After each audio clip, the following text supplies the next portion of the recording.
ಎಲ್ರಿಗೂ ನಮಸ್ಕಾರ. ಶಿವರಾಜ್ ಕುಮಾರ್ ಅವ್ರಿಗೆ ಹೆಲ್ತ್ ಇಶ್ಯೂ ಇದೆ. ಸೊ ಆರೋಗ್ಯ ಸಮಸ್ಯೆ ಇದೆ, ಯಾವುದೋ ಒಂದು ಕಾಯಿಲೆ ಬಂದಿದೆ. ಸೊ ಅದಕ್ಕೋಸ್ಕರ ಅವರು ಅಮೇರಿಕಕ್ಕೆ ಟ್ರೀಟ್ಮೆಂಟ್ಗೆ ಹೋಗಿದ್ದಾರೆ. ಇದೇ ಡಿಸೆಂಬರ್ 24ನೇ ತಾರೀಕು ಅವ್ರಿಗೆ ಆಪ್ರೇಷನ್ ಆಗ್ತಾ ಇದೆ. ಸೊ ಅವ್ರು ಆಲ್ರೆಡಿ ಅಮೇರಿಕಕ್ಕೆ ಹೋಗಿ ಕೆಲವು ಏನು ಹೇಳ್ತಾರೆ ಟೆಸ್ಟ್ಗಳು ಮಾಡ್ತಾ ಇದ್ದಾರೆ. ಆಪ್ರೇಷನ್ಗೆಲ್ಲ ಪ್ರಿಪ್ರೇಷನ್ ಮಾಡ್ಕೊತಾ ಇದ್ದಾರೆ ಡಾಕ್ಟ್ರುಗಳು.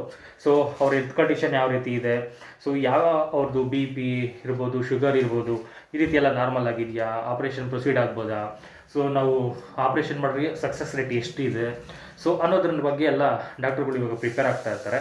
ಸೊ ಶಿವರಾಜ್ ಕುಮಾರ್ ಅವ್ರಿಗೆ ಆದಷ್ಟು ಬೇಗ ಗುಣಮುಖರಾಗಿ ಆ ಶಸ್ತ್ರಚಿಕಿತ್ಸೆ ಏನು ಮಾಡ್ತಾರೆ ಅದು ಸಕ್ಸಸ್ಫುಲ್ಲಾಗಿ ನಮ್ಮೆಲ್ಲರ ಮುಂದೆ ಬಂದು ಮತ್ತೆ ಅವ್ರ ಸಿನಿಮಾಗಳಲ್ಲಿ ಮಾಡಿ 200-300 ಸಿನಿಮಾಗಳಲ್ಲಿ ಮತ್ತೆ ಇರಾಗಿ ಮಾಡಿ ನಮಗೆಲ್ಲ ಮನರಂಜನೆ ಕೊಡಲಿ ಅಂತ ಕೇಳ್ಕೊಳ್ಳೋಣ.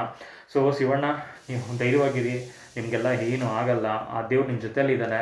ಸೊ ಇಷ್ಟು ಕರ್ನಾಟಕದ ಎಷ್ಟು ಜನ ಇದ್ದಾರೆ ಅವರೆಲ್ಲ ನಿಮ್ಮ ಏನು ಹೇಳ್ತಾರೆ ನಿಮ್ಮ ಆರೋಗ್ಯ ಒಳ್ಳೆ ಏನು ಹೇಳ್ತಾರೆ ಸುಧಾರಿಸ್ಕೊಂಡು ಸೊ ನೀವು ಆರಾಮಾಗಿ ಆಚೆ ಬರ್ತೀರಾ. ನಿಮ್ಗೆ ಆ ಕೆಪಾಸಿಟಿ ಇದೆ, ನಿಮ್ಗೆ ಯಾವುದು ಕಾಯಿಲೆ ಇದೆ ಅದಿದೆ ಇದೆ ಅಂತ ಯಾವುದು ನೀವು ತಲೆ ಕೆಡಿಸ್ಕೊಂಡೇ ಇರೋ ಆ ಸ್ಟ್ರೆಂತ್ ಇದೆಯಲ್ಲ ಅದು ಮೇಯ್ನು.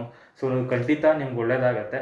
ಸೊ ನೀವು ಆಚೆ ಬಂದೇ ಬರ್ತೀರಾ, ಮತ್ತು 200-300 ಸಿನಿಮಾಗಳು ಹೀರೋ ಆಗಿ ಮಾಡ್ತೀರಾ. ಸೊ ನಾವೆಲ್ಲ ಕಾಯ್ತಾ ಇದ್ದೀವಿ, ಬೇಗ ಬನ್ನಿ, ನಿಮ್ಮ ಡ್ಯಾನ್ಸ್ನ ತುಂಬ ಮಿಸ್ ಮಾಡ್ಕೊತಾ ಇದ್ದೀವಿ. ಸೊ ಬೇಗ ಬರ್ತೀರಾ ಅಂತ ನಾನು ವೆಯ್ಟ್ ಮಾಡ್ತಾ ಇದ್ದೀನಿ ಶಿವಣ್ಣ. ಹಾಗೆ ಯಾರ್ಯಾರಿದ್ದೀರಾ, ದೀಪಸ್ ಅವರ ಅಭಿಮಾನಿಗಳಿರ್ಬೋದು, ಸುದೀಪ್ ಅವ್ರ ಅಭಿಮಾನಿ ಇರ್ಬೋದು, ಅಪ್ಪು ಅವ್ರ ಅಭಿಮಾನಿ ಇರ್ಬೋದು, ಶಿವರಾಜ್ ಕುಮಾರ್ ಅಭಿ ಇರ್ಬೋದು, ಎಲ್ಲ ಹೀರೋಗಳ ಅಭಿಮಾನಿಗಳು ಯಾರಿದ್ದಾರೆ ದೇವರ ಹತ್ರದಲ್ಲಿ ಪ್ರಾರ್ಥನೆ ಮಾಡ್ಕೊಳ್ಳಿ. ನಮ್ಮ ಶಿವಣ್ಣ ಸಕ್ಸಸ್ ಆಗಿ ಆಚೆ ಬಂದು ಇನ್ನೂ 200-300 ಸಿನಿಮಾಗಳಲ್ಲಿ ನಟನೆ ಮಾಡಿ ನಮ್ಮನ್ನೆಲ್ಲ ಮನರಂಜನೆ ಕೊಡೋಕ್ಕೆ